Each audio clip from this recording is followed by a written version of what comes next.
Pemerintahan Raja Aegon I Targaryen, 1AC37 AC, pada umumnya berlangsung damai di tahun-tahun terakhirnya, khususnya. Tetapi sebelum perdamaian naga, karena 2 dekade terakhir kerajaannya kemudian dipanggil oleh para maester benteng, datanglah Perang Naga, yang terakhir adalah konflik yang kejam dan berdarah seperti yang pernah terjadi di Westeros. Meskipun perang penaklukan dikatakan telah berakhir ketika Aegon dimahkotai dan diurapi oleh High Septon di Star Recept of Old Town, tidak semua Westeros belum tunduk pada pemerintahannya. Dalam Dite, para penguasa 3 bersaudara telah mengambil keuntungan dari kekacauan penaklukan Aegon untuk menyatakan diri mereka sebagai negara bebas dan memahkotai Lady Marla dari House Sunderland ratu mereka. Karena armada Arryn sebagian besar telah dihancurkan selama penaklukan, Raja memerintahkan sipir utara, Torrhen Stark dari Winterfell, untuk mengakhiri pemberontakan Sistermen, dan pasukan utara berangkat dari White Harbor dengan armada galai Braavosi sewaan, di bawah komando Ser Warwick Manderly. Melihat layarnya, dan kemunculan tiba-tiba Ratu Visenya dan Vhagar di langit di atas Sisterton, mengambil hati para Sistermen, mereka segera menggulingkan Ratu Marla demi adik laki-lakinya. Steffon Sunderland memperbarui kesetiaannya kepada Aerie, berlutut kepada Ratu Visenya, dan menyerahkan putra-putranya sebagai sandera karena perilakunya yang baik, satu untuk diasuh dengan Manderly, yang lain dengan Arryn. Saudara perempuannya, Ratu yang digulingkan, diasingkan dan dipenjara. Setelah 5 tahun, lidahnya dicabut, dan dia menghabiskan sisa hidupnya dengan para suster yang pendiam, merawat orang-orang mati yang mulia. Di sisi lain Westeros, Kepulauan Besi berada dalam kekacauan. House Hoare telah memerintah para Ironman selama berabad-abad, hanya untuk dipadamkan dalam satu malam ketika Aegon melepaskan api Balerion di Harrenhal. Meskipun Harren si Hitam dan putra-putranya tewas dalam kobaran api itu, Horin Volmark dari Harlaw, yang neneknya adalah adik perempuan dari kakek Harren, menyatakan dirinya sebagai pewaris sah, garis hitam, dan mengambil alih kerajaan. Namun, tidak semua Ironborn menerima klaimnya. Di Old Waika, di bawah tulang-tulang naga si naga laut, para pendeta dewa tenggelam menempatkan mahkota kayu apung di kepala salah satu dari mereka sendiri, Lodos yang bertelanjang kaki, yang menyatakan dirinya sebagai putra yang hidup dari dewa yang tenggelam dan dikatakan mampu melakukan mukjizat. Penggugat lainnya muncul di Great Waika, Pike, dan Orkmond, dan selama lebih dari setahun pengikut mereka bertempur satu sama lain di darat dan laut.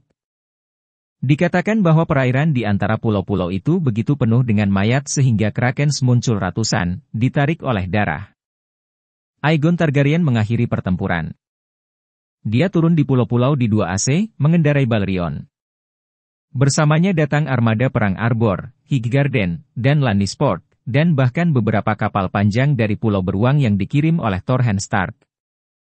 Para Ironman, jumlah mereka berkurang 1 tahun perang saudara, melakukan sedikit perlawanan. Memang, banyak yang memuji kedatangan naga. Raja Aegon membunuh Horin Volmark dengan Blackfyre, tetapi mengizinkan putranya yang masih bayi untuk mewarisi tanah dan kastil ayahnya. Di Old Waika, pendeta Lodos, yang mengaku sebagai putra dewa yang tenggelam, memanggil Krakens yang dalam untuk bangkit dan menyeret kapal-kapal penjajah. Ketika itu gagal terjadi, Lodos mengisi jubahnya dengan batu dan berjalan ke laut, untuk mencari nasihat ayahku. Ribuan mengikuti. Tubuh mereka yang kembung dan dimakan kepiting terdampar di tepi Old Waika selama bertahun-tahun yang akan datang. Setelah itu, muncul masalah tentang siapa yang harus memerintah Kepulauan Besi untuk raja. Disarankan agar para Ironman dijadikan pengikut Tullis of Riverrun atau Lannister of Casterly Rock. Beberapa bahkan mendesak agar mereka diserahkan kepada Winterfell. Aegon mendengarkan setiap klaim, tetapi pada akhirnya memutuskan bahwa dia akan mengizinkan Ironborn untuk memilih tuan terpenting mereka sendiri. Tidak ada yang mengejutkan, mereka memilih salah satu dari mereka sendiri, Vicon Greyjoy, Lord Reaper of Pike. Lord Vicon memberi penghormatan kepada Raja Aegon, dan naga berangkat dengan armadanya. Namun, surat perintah Greyjoy hanya meluas ke Kepulauan Besi. Ia melepaskan semua klaim atas tanah yang telah disita House Hoare di daratan.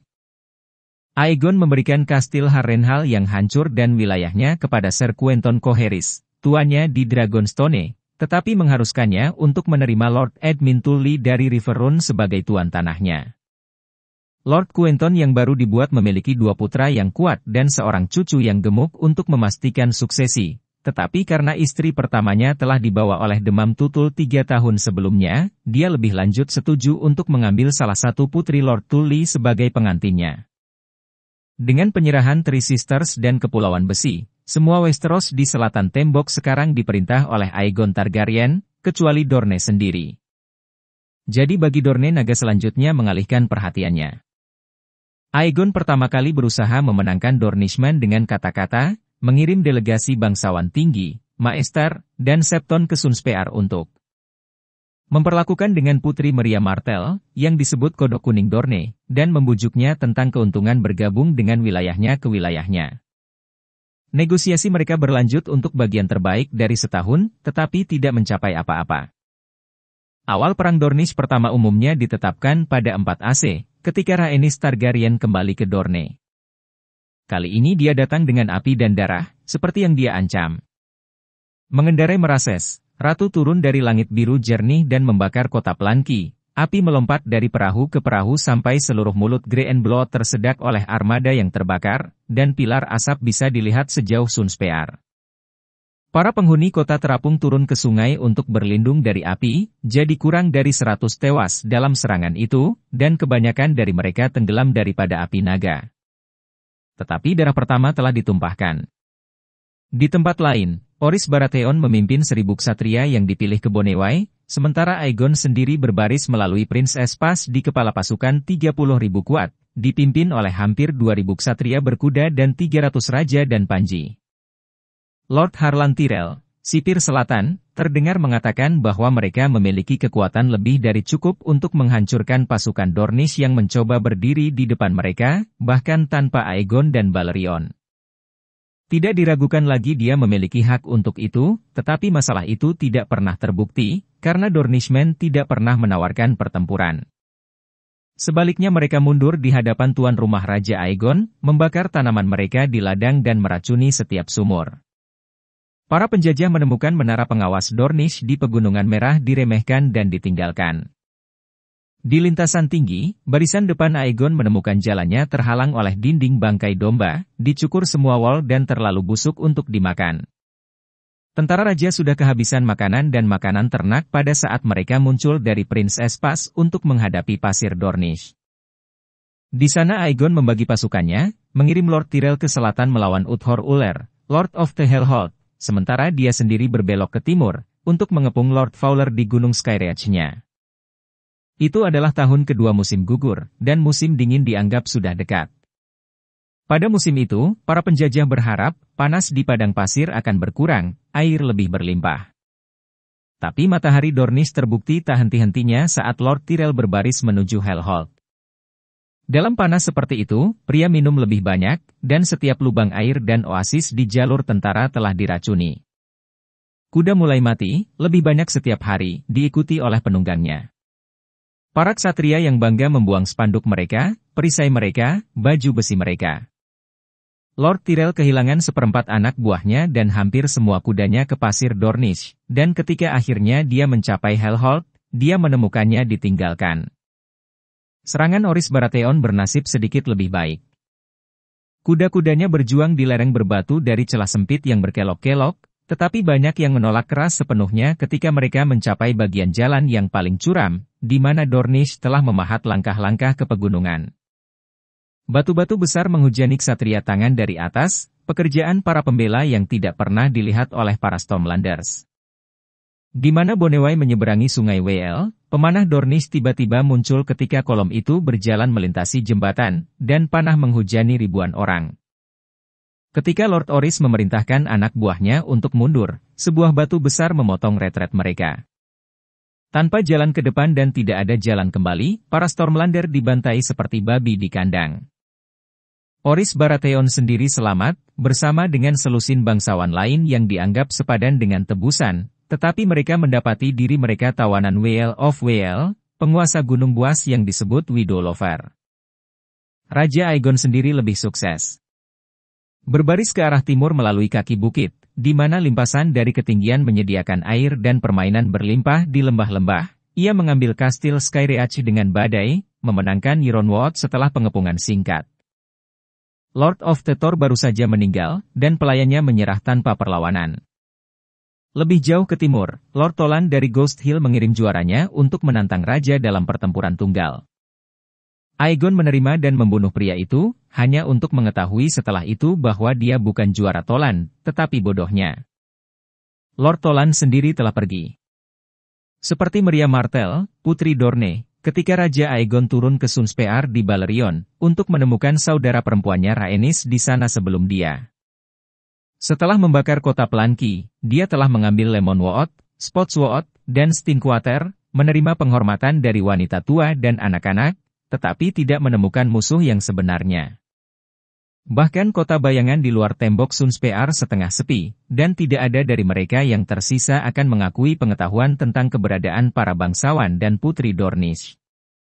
Kodok kuning telah meleleh ke pasir, kata Ratu Rhaenys kepada Raja Aegon. Jawaban Aegon adalah deklarasi kemenangan. Di aula besar di Sunspear, dia mengumpulkan para pejabat yang tersisa dan memberitahu mereka bahwa Dorne sekarang adalah bagian dari kerajaan, bahwa untuk selanjutnya mereka akan menjadi subjek lealnya, bahwa mantan tuan mereka adalah pemberontak dan penjahat. Hadiah ditawarkan untuk kepala mereka, terutama dari Kodok Kuning, Putri Maria Martell. Lord Jon Rosby diberi nama Castellan of Sunspear dan Warden of the Sands, untuk memerintah Dorne atas nama raja. Stewart dan Castellans diberi nama untuk semua tanah dan kastil lain yang telah diambil sang penakluk. Kemudian Raja Aegon dan bala tentaranya berangkat kembali ke jalan mereka datang, ke barat di sepanjang kaki bukit dan melalui Princess Pass. Mereka baru saja mencapai King's Landing sebelum Dorne meletus di belakang mereka. Tombak Dornish muncul entah dari mana, seperti bunga gurun setelah hujan. Skyreach, Ironwood, Thor, dan Ghost Hill semuanya ditangkap kembali dalam waktu 2 minggu, garnisun kerajaan mereka dihukum pedang. Castellans dan pelayan Aegon diizinkan mati hanya setelah siksaan yang lama. Dikatakan bahwa itu para bangsawan Dornish memiliki taruhan tentang siapa yang bisa menjaga tawanan mereka tetap hidup paling lama sambil memotong-motong mereka. Lord Rosby, Castellan of Sunspear dan Warden of the Sands, memiliki akhir yang lebih baik daripada kebanyakan orang. Setelah Dornishmen mengerumuni dari kota bayangan untuk merebut kembali kastil, dia diikat tangan dan kakinya, diseret ke puncak menara tombak, dan dilemparkan dari jendela oleh tidak lain dari Putri Maria yang sudah tua itu sendiri. Segera hanya Lord Tyrell dan tuan rumahnya yang tersisa. Raja Aegon telah meninggalkan Tyrell ketika dia berangkat. Hellholt, sebuah kastil yang kuat di Sungai Brimstone, dianggap memiliki posisi yang baik untuk menghadapi pemberontakan. Tetapi sungai itu belerang, dan ikan yang diambil darinya membuat para tukang kebun tinggi sakit. House Corgile of Sandstone tidak pernah menyerah, dan tombak Corgile menebas pesta dan patroli Tyrell setiap kali mereka tersesat terlalu jauh ke barat. Fight dari Fight melakukan hal yang sama ke timur. Ketika berita tentang defenestrasi Sunspear mencapai Hellholt, Lord Tyrell mengumpulkan kekuatannya yang tersisa dan berangkat melintasi pasir. Niatnya yang diumumkan adalah untuk menangkap Fight, berbaris ke timur di sepanjang sungai, merebut kembali Sunspear dan kota bayangan, dan menghukum pembunuh Lord Rosby. Tapi di suatu tempat di sebelah timur Hellholt di tengah-tengah pasir merah, Tyrell dan seluruh pasukannya menghilang. Tidak ada seorang pun dari mereka yang pernah terlihat lagi. Aegon Targaryen bukanlah orang yang menerima kekalahan. Perang akan berlarut-larut selama 7 tahun lagi, meskipun setelah 6 AC pertempuran merosot menjadi serangkaian kekejaman, penggerebekan, dan pembalasan berdarah yang tak ada habisnya, dipecah oleh periode tidak aktif yang lama, selusin gencatan senjata pendek, dan banyak pembunuhan dan pembunuhan. Pada 7 AC, Orys Baratheon dan para bangsawan lainnya yang telah ditawan di Boneway ditebus kembali ke King's Landing karena berat emas mereka, tetapi sekembalinya mereka ditemukan bahwa Widolover telah memotong tangan pedang masing-masing pria, jadi mereka mungkin tidak akan pernah lagi mengambil pedang melawan Dorne.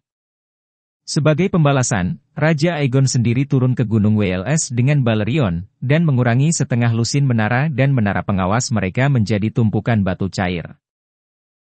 Keluarga WL berlindung di gua-gua dan terowongan di bawah pegunungan mereka, dan kekasih janda itu hidup 20 tahun lagi. Pada tahun 8 AC, tahun yang sangat kering, perampok Dornish menyeberangi Laut Dorne dengan kapal yang disediakan oleh Raja Bajak Laut dari Stepstones, menyerang setengah lusin kota dan desa di sepanjang pantai selatan Cape Wrath dan membakar yang menyebar melalui setengah hutan hujan. Api untuk api, kata Putri Meria. Ini bukan sesuatu yang Targaryen akan biarkan tidak terjawab. Belakangan pada tahun yang sama, visenya Targaryen muncul di langit Dorne, dan api Vhagar dilepaskan di Sunspear, Lemonwood, Ghost Hill, dan Thor. Di 9 AC, visenya kembali lagi, kali ini dengan Aegon sendiri terbang di sampingnya, dan Sunstone, Fight, dan Hellholt terbakar.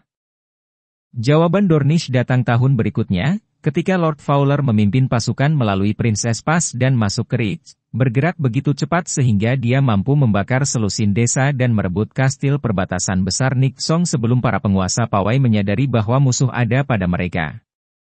Ketika berita tentang serangan itu mencapai Old Town, Lord Hightower mengirim putranya Adam dengan kekuatan yang kuat untuk merebut kembali Niksong, tetapi Dornish telah mengantisipasi hal itu. Tentara Dornish kedua di bawah Ser Joffrey Dain turun dari Starfall dan menyerang kota. Tembok Old Town terbukti terlalu kuat untuk diatasi Dornish, tetapi Dain membakar ladang, pertanian, dan desa selama 20 liga di sekitar kota, dan membunuh putra bungsu Lord Hightower, Garmon, ketika bocah itu memimpin serangan mendadak terhadapnya. Ser Adam Hightower mencapai Niksong hanya untuk menemukan bahwa Lord Fowler telah menempatkan kastil ke obor dan garnisonnya ke pedang. Lord Charon dan istri serta anak-anaknya telah dibawa kembali ke Dorne sebagai tawanan. Alih-alih mengejar, Ser Adam segera kembali ke Old Town untuk membebaskan kota, tetapi Ser Joffrey dan pasukannya telah melebur kembali ke pegunungan juga. Old Lord Manfred Hightower meninggal segera setelah itu. Ser Adam menggantikan ayahnya sebagai Lord of the High Tower, saat Old Town berteriak untuk membalas dendam. Raja Aegon menerbangkan Balerion ke Highgarden untuk berunding dengan sipir selatan, tetapi Theo Tyrell, tuan muda, paling enggan untuk merenungkan invasi Dorne lain setelah nasib yang menimpa ayahnya. Sekali lagi Raja melepaskan naganya melawan Dorne. Aegon sendiri jatuh pada Skyreach, bersumpah untuk menjadikan kursi Fowler, Harrenhal kedua. Visenya dan Vhagar membawa api dan darah ke Starfall. Dan Rhaenys dan Merases kembali sekali lagi ke Hellholt, di mana tragedi melanda. Naga Targaryen, dibesarkan dan dilatih untuk berperang, telah terbang melalui badai tombak dan panah pada banyak kesempatan, dan menderita sedikit bahaya. Sisik naga dewasa lebih keras dari baja, dan bahkan panah-panah yang menghantam rumah jarang menembus cukup untuk melakukan lebih dari membuat marah binatang besar. Tetapi ketika Merases membelok di atas Hellholt, seorang pembela di atas menara tertinggi kastil memicu kalajengking, dan baut besi sepanjang 1 yard menangkap naga ratu di mata kanan. Merases tidak mati sekaligus, tetapi jatuh ke bumi dalam penderitaan fana, menghancurkan menara dan sebagian besar dinding tirai Hellholt dalam pergolakan kematiannya. Apakah Rhaenys Targaryen hidup lebih lama dari naganya tetap menjadi masalah perselisihan. Beberapa mengatakan bahwa dia kehilangan kursinya dan jatuh ke kematiannya, yang lain mengatakan bahwa dia hancur di bawah Merases di halaman kastil. Beberapa akun mengklaim ratu selamat dari kejatuhan naganya, hanya untuk mati perlahan karena siksaan di ruang bawah tanah Ullers. Keadaan sebenarnya dari kematiannya kemungkinan tidak akan pernah diketahui, tetapi Rhaenys Targaryen, saudara perempuan dan istri Raja Aegon I, tewas di Hellholt di Dorne pada tahun ke-10 setelah penaklukan. 2 tahun berikutnya adalah tahun-tahun Dragon's Wrath. Setiap kastil di Dorne dibakar 3 kali, karena Balerion dan Vhagar kembali berkali-kali. Pasir di sekitar Hellholt menyatu menjadi kaca di beberapa tempat, begitu panasnya napas Balerion yang berapi-api. Para bangsawan Dornish dipaksa bersembunyi, tetapi bahkan itu tidak memberi mereka keamanan. Lord Fowler, Lord Fight, Lady Tolan, dan 4 Lord of the Hellholt berturut-turut dibunuh, satu demi satu, karena Iron Throne telah menawarkan tebusan tuan emas untuk kepala tuan Dornish manapun. Namun, hanya 2 pembunuh yang hidup untuk mengumpulkan hadiah mereka, dan Dornishmen melakukan pembalasan mereka, membayar darah dengan darah. Lord Chonnington dari Griffiness Roos terbunuh saat berburu, Lord Mertins dari Mistwood diracuni dengan seluruh rumah tangganya oleh tong anggur Dornish, Lord Vale dibekap di rumah bordil di King's Landing. Keluarga Targaryen sendiri juga tidak dibebaskan.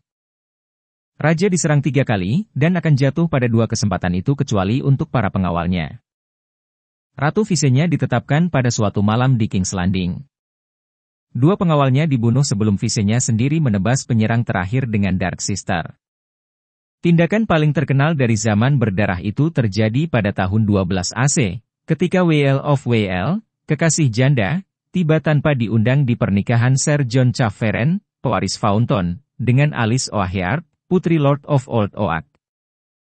Diakui melalui gerbang postern oleh seorang pelayan pengkhianat, para penyerang Wael membunuh Lord Oaheart dan sebagian besar tamu pernikahan, kemudian membuat pengantin wanita melihat saat mereka menyatu dengan suaminya.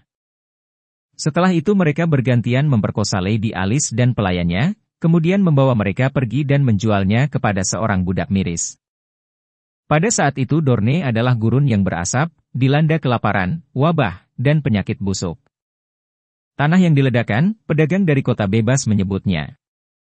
Namun House Martell masih tetap unbowed, unbent, unbroken, seperti yang diakui kata-kata mereka. Seorang ksatria Dornish, yang dibawa ke hadapan Ratu Visenya sebagai tawanan, bersikeras bahwa Meriah Martell akan lebih cepat melihat rakyatnya mati daripada budak ke House Targaryen. Visenya menjawab bahwa dia dan kakaknya akan dengan senang hati mewajibkan sang putri.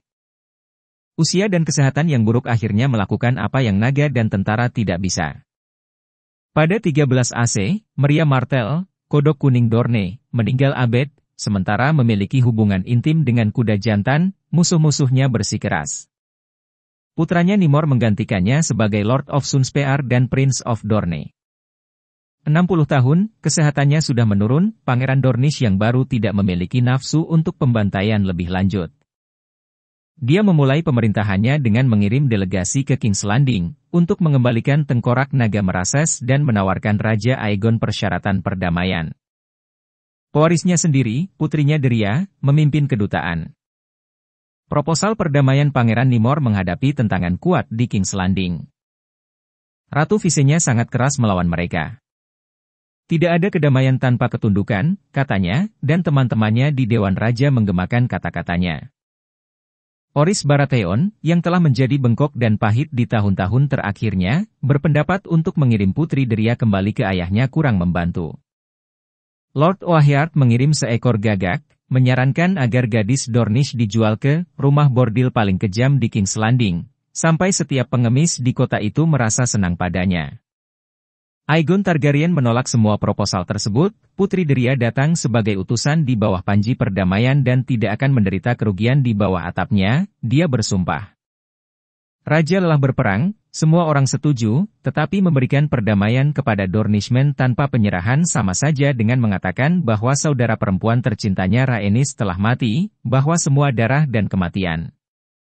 Para penguasa dewan kecilnya lebih lanjut memperingatkan bahwa perdamaian semacam itu dapat dilihat sebagai tanda kelemahan dan mungkin mendorong pemberontakan baru, yang kemudian perlu dipadamkan. Aegon tahu bahwa Rich, Stormlands, dan Pawai telah menderita dengan menyedihkan selama pertempuran, dan tidak akan memaafkan atau melupakan.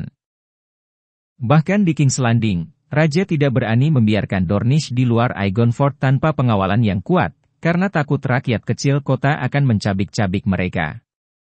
Untuk semua alasan ini, Grand Maester Luchan menulis kemudian, Raja hampir menolak proposal Dornish dan melanjutkan perang. Saat itulah putri Deria memberi Raja surat tersegel dari ayahnya. Hanya untuk matamu, yang mulia. Raja Aegon membaca kata-kata Pangeran Nimor di pengadilan terbuka, berwajah batu dan diam, sambil duduk di tahta besi. Ketika dia bangkit sesudahnya, orang-orang berkata, tangannya meneteskan darah.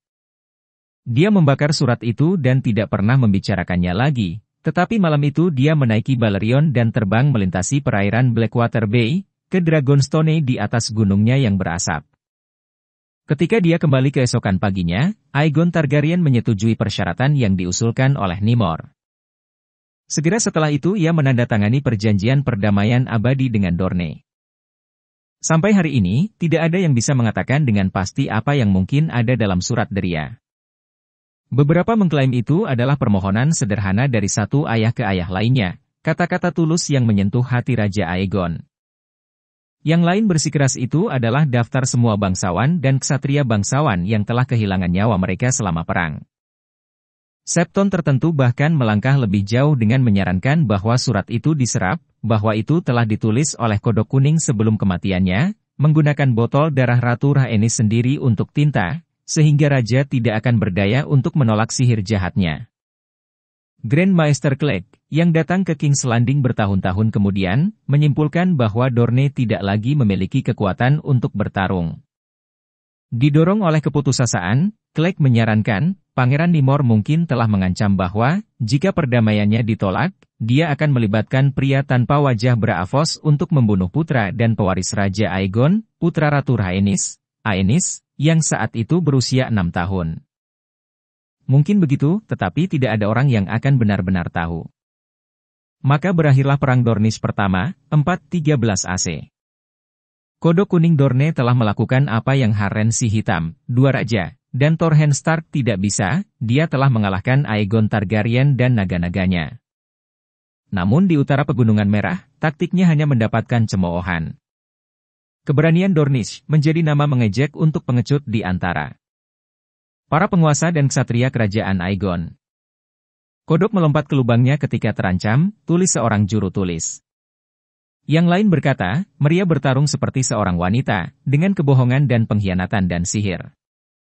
Kemenangan, Dornish, jika kemenangan itu dipandang tidak terhormat, dan orang-orang yang selamat dari pertempuran, dan putra-putra dan saudara-saudara dari mereka yang telah jatuh, berjanji satu sama lain bahwa hari lain akan datang, dan dengan itu perhitungan. Pembalasan mereka perlu menunggu generasi mendatang, dan aksesi raja yang lebih muda dan lebih haus darah. Meskipun dia akan duduk di Iron Throne selama 24 tahun lagi, konflik Dornish adalah perang terakhir Aegon the Conqueror.